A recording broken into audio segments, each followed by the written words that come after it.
We're back for another edition of Crowsdale Podcast, and today we have the wonderful Sam Martin. Do you agree with that? Yes, you do. I guess I'm going to have to. There you go. Sure. So Sam, let me start off with something simple. Yeah. Tell me about you up to high school. Up to high school. Okay. Well, Dad was in World War II. So he left soon after my mother and he were married. I mean, like the next day, and gone. And so I was born probably about 9 months later. And mother had a very large family. There were 8 brothers and sisters, and all the brothers were also in World War II. And so all the women, the daughters and the family got together at their mother's house. So all the children and all of us lived in Richmond, Virginia with my grandmother. So we all kind of grew up together. I did not see my dad until 3 years later. In 1945, he returned home. So that was an interesting arrangement. But Dad had a dry cleaning business, started a dry cleaning business, and he had 2 dry cleaners in Richmond, both of them downtown Richmond. Mother was worked for a company called Reynolds Metals Company, and they had their headquarters there, and she was the secretary for them for a long time. Went to a high school, Manchester High School, graduated from there in 1965 with 500 other students and had a wonderful time. Really enjoyed my high school years. I was involved in the communications, the newspaper. I was involved in a lot of things. Didn't play any sports, however. I was a mascot All right. for the football team and enjoyed that immensely. I enjoyed my high school years very, very much. And then went to William and Mary, College of William and Mary, the second oldest in the nation. Well, anyway, I loved William and Mary. I just went back for my 60th reunion, and we had probably about 25% of those that could be there were there. And lovely. I'm still very involved at William and Mary. So then I decided, now you wanted me to go to how far? Let me ask a question about William and Mary. Yes. I've always enjoyed going up to Williamsburg. Yes.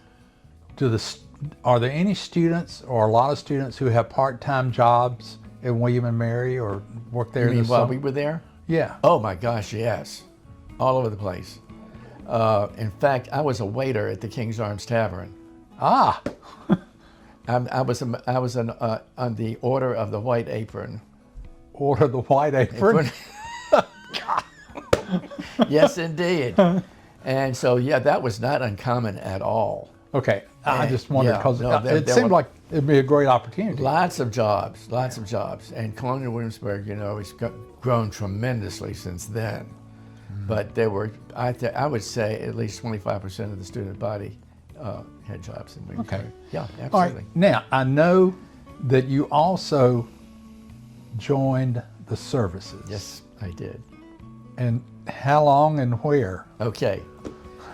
Well, I was working on a master's. I had a master's in history and a minor in education, and I decided I was going to get a master's in education at William and Mary. So I started. And then a lot of my friends were going into Vietnam. And I was teaching at the same time, and I really didn't enjoy teaching that much. I was trying to teach, I was a part-time teacher. And I said, with Vietnam coming on, I really want to join. And besides that, I'm bored. And I want to go. I want to travel. I want to experience life.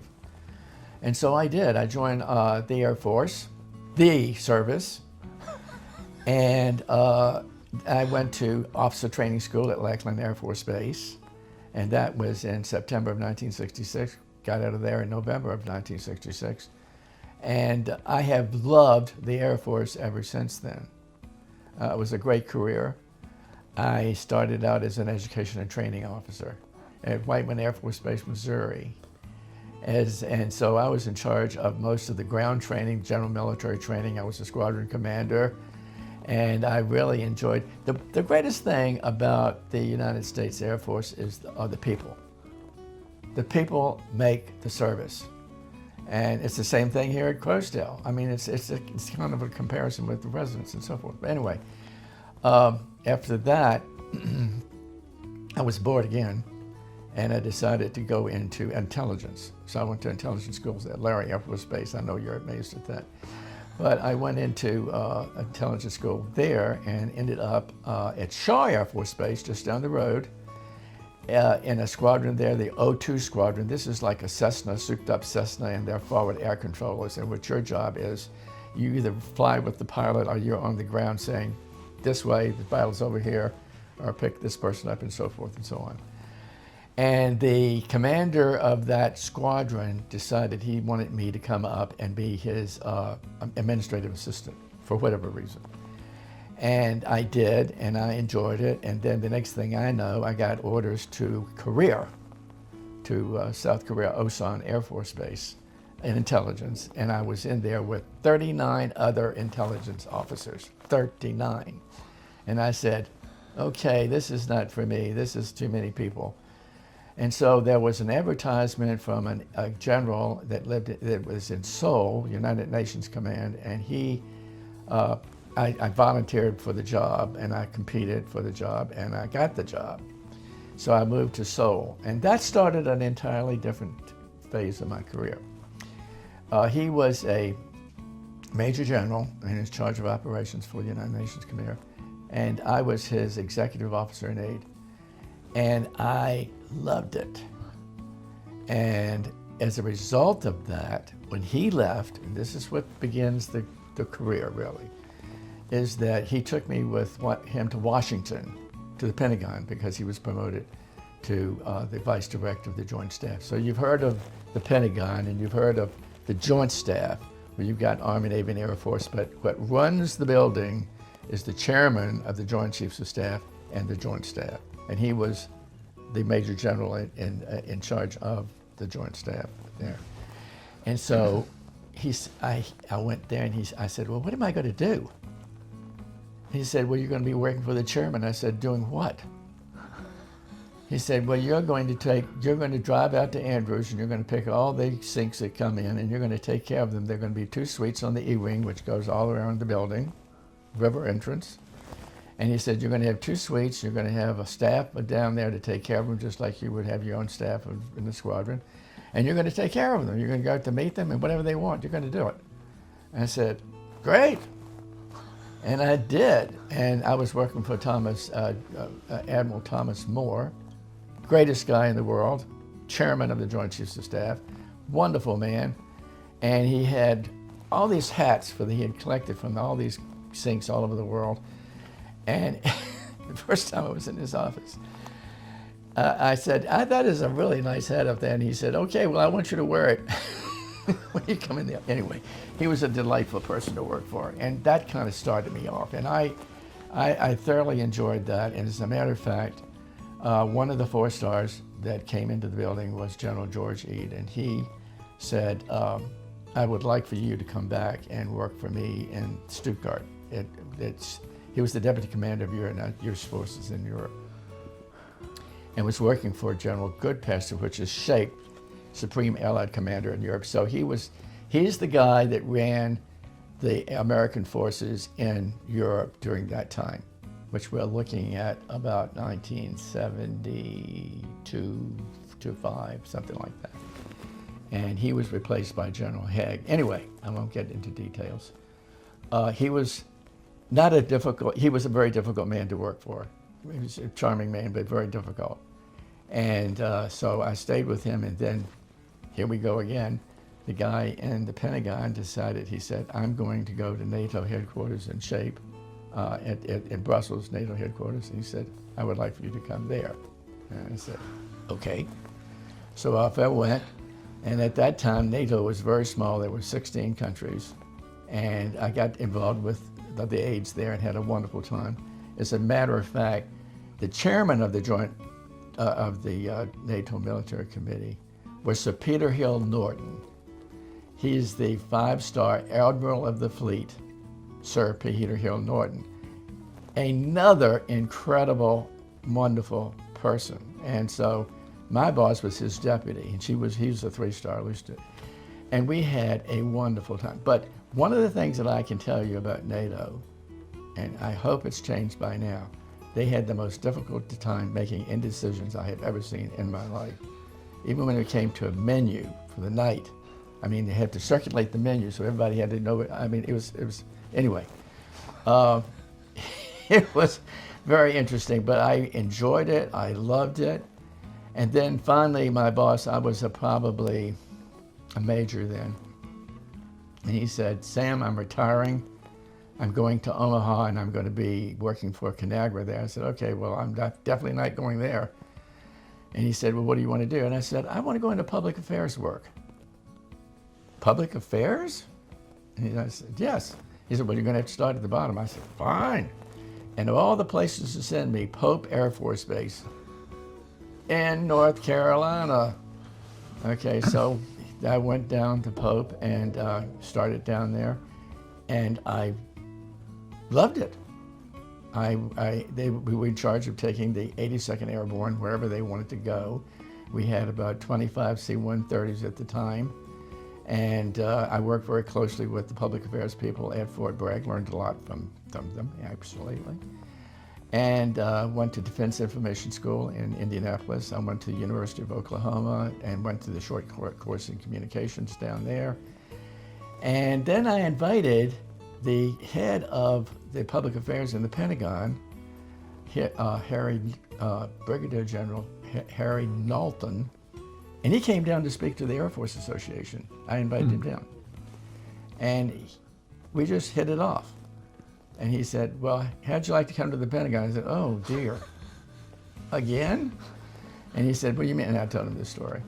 And I ended up working. When you're in the Pentagon and you're working for public affairs, you have the head of the Air Force, who's the chief of staff of the Air Force. And then over that, every service has a civilian head, and that is the secretary of the Air Force, or the secretary. So what we did, we worked for both of them. We worked for the secretary, of course, and we worked for the chief. And my job at the first one was what we call a speaker's branch. And so I was in charge of finding all these forms for the chief and the secretary to go out, and indeed arranging that. And one of the programs that we started at that time was called the Distinguished Civic Leader Dinners. And what we did is we got the chief and the secretary together with about 20 of your top 400, or top 500 companies, and we would get together in different cities. And myself and another major started that program, and we ended up doing about 20 of those around the United States. And then, so finally after that, and I left there and was sent to Randolph Air Force Base in Texas. And I was in public affairs down there. Love that city. I mean, it's just military everywhere, Army, Navy, Air Force, everything's down there. And I had the greatest time, wonderful people. And then, of course, they wanted me to come back to the Pentagon. So I went back to the Pentagon, and I was in charge of the management division, which means personnel, money, basically boring. And so after that, I retired. And I remember everybody was trying to ask, what do you want to do? I was given a job with Hill & Knowlton, which is a public affairs firm in New York. And I went up and I interviewed with them, and I said, oh, okay. But I went back home, and a friend of mine was a principal of a high school in Fairfax County. And we lived in Fairfax County off and on for almost 45 years. And he said, Sam, the thing that you need to do is you need to go into education now. And I said, oh dear, no, what? And he said, well, you have a minor, we're going to get you certified, and then what I want you to do is we want to start a program called the Model UN for Middle School. Model UN for Middle School. I said, okay. So I went around, I visited several of the high schools and junior high schools, and we talked about the program and got it going. So I ended up with 100 students, and what we did is that we did it was an exact, authentic thing that you would do for if you were in high school or college. Model UN. Students have countries. They represent those countries. They do exactly what they do at NATO or any other forum. They talk about countries. And because we were in Washington, they were able to develop a lot of relationships with the embassies, getting a lot of their information and stuff like that. And I had 100 students, and we traveled around, did a lot of competitions and so forth, and they won. We won a lot of trophies. It was very good. I really enjoyed it. I learned a lot from them, and we had a good time. Good. So that's my career, but I would recommend the United States Air Force for anybody. So in other words, you're trying to figure out how to get back to the Pentagon again? No. Okay. I just thought I'd ask that. No, when I left the Pentagon and I saw it, the only view I want to see of the Pentagon is in my rear view mirror. That's great. All right. Well, how did y'all end up in Crowsdale? That's a very good question. My daughter married a gentleman that loved North Carolina. She was working on her master's at the University of Denver University. And she met well, she didn't meet him there, but they went to school there. And then he came back and I said, well, what are y'all going to do? We're moving to Raleigh, North Carolina. They didn't even have a job. And they moved to Raleigh, and they both found jobs. And 10 years later, we kept driving down 95, coming down to see them all the time. Then they moved to Durham, and they said, well, we're going to stay here. I said, well, okay. But after 10 years of driving down here to see them and everything, we said, okay, that's enough. So we started looking around. We were going to buy a home, and we did look at several homes that we just, didn't work out. And so finally my daughter said, you need to go over to Crowsdale Village just to check that CCRC out. So we did. We drove over, and that very day when we walked in here, we fell in love with just the arrangement of the place. It was so open. The courtyards were there, and we started talking to different residents. And of course, Lisa Kiesler was here at that time, delightful lady, and we enjoyed that. We loved the place. We just loved the arrangement. It was so open and friendly and nice. And so we said, okay. So we did that, and went back home and sold the house during the pandemic. We sold the house for much more than we could ever think about, and then moved down here. I had to move after selling the house. We got an apartment and lived off, from the campus, and then finally moved in here, and we love it. Way to go! We love it. We were in the Heritage, and we came down every week for the what did they call that, coffee hour or whatever, and got to know a lot of the people in the building. The building is like one big fraternity sorority building, I don't know if I would. Maybe I shouldn't say that. No, somebody may come in with a. It's like a nice neighborhood. It really Thank you. It is a nice neighborhood. It's a nice neighborhood. And we have fun doing it. We do, and it's. I mean, you can find just about anything you want here. The people are delightful. They've got exercise classes, any kind of class you probably want. But it's no question that residents really make this place. We're very fortunate. So, very fortunate. For all those who are watching this from YouTube or wherever, Sam will be glad to tell you all about Crowsdale Village because it's a fantastic place. It really is. There's no question about that. I think we're very fortunate to be here. Very, very fortunate. Good. Well, thank you for listening. Sam, thank you for dropping by and oh, yes, telling us everything and all your tours of the Pentagon. It's my pleasure. Good. Thank you. Thank you for inviting me.